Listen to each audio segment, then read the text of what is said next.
$200,000 in overtime racked up by just one guy. 3 years ago it was a problem, 2 years ago it was a problem, last year it was a problem, and today it's a problem. Cuyahoga County Executive Chris Ronayne says OT is getting rubber stamped in the Cuyahoga County Sheriff's Department. We need to understand, why are these employees making $100,000 on the taxpayer expense in overtime?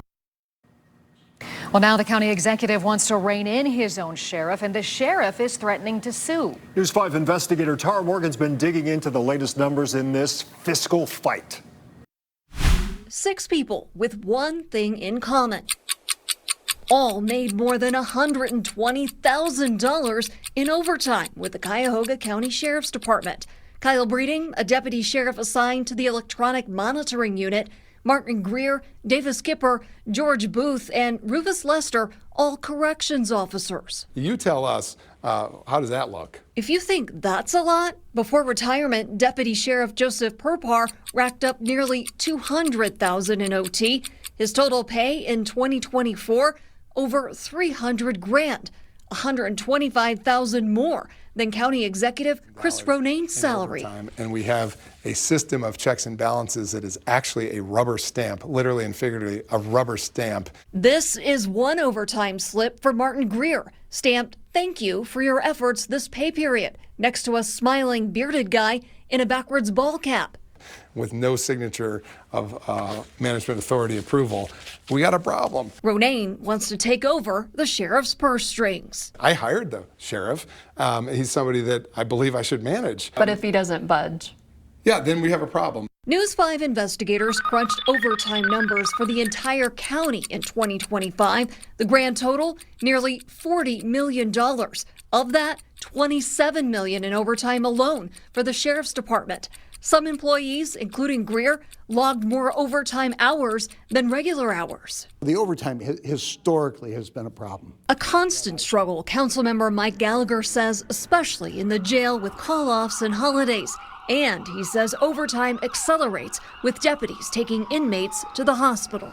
Ideally, you get that done in the jail. The problem with that is we don't have a full-time doctor in the evenings and on weekends. He reviewed overtime records for budget hearings last fall. Quite honestly, I wasn't overly concerned about what was on that sheet. Why not? I knew it was going to be high. Some of them were very high, but they're following the rules that were negotiated, the contracts that were negotiated. Now, the relationship between Ronayne and the sheriff is strained. Only up until recently has that gone awry. So much so, prosecutor Mike O'Malley stepped into the fray. He sent Ronayne a cease and desist letter saying he's violating county charter and Ohio law for taking over the sheriff's payroll. What I would say to the prosecutor, stay in your lane. Ronayne responded, arguing excessive overtime strains the budget and raises concern about employee fatigue and operational oversight. I think we have a county prosecutor who wants to go back to an old way system,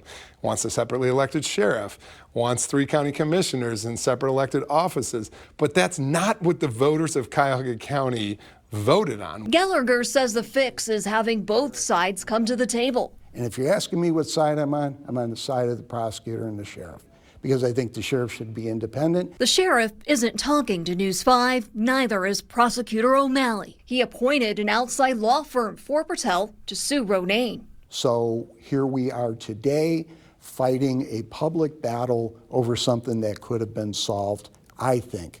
And quite honestly, again, I'll harp on it again. Should elect a sheriff, we wouldn't be sitting here today. On the taxpayer's dime. On the taxpayer's dime.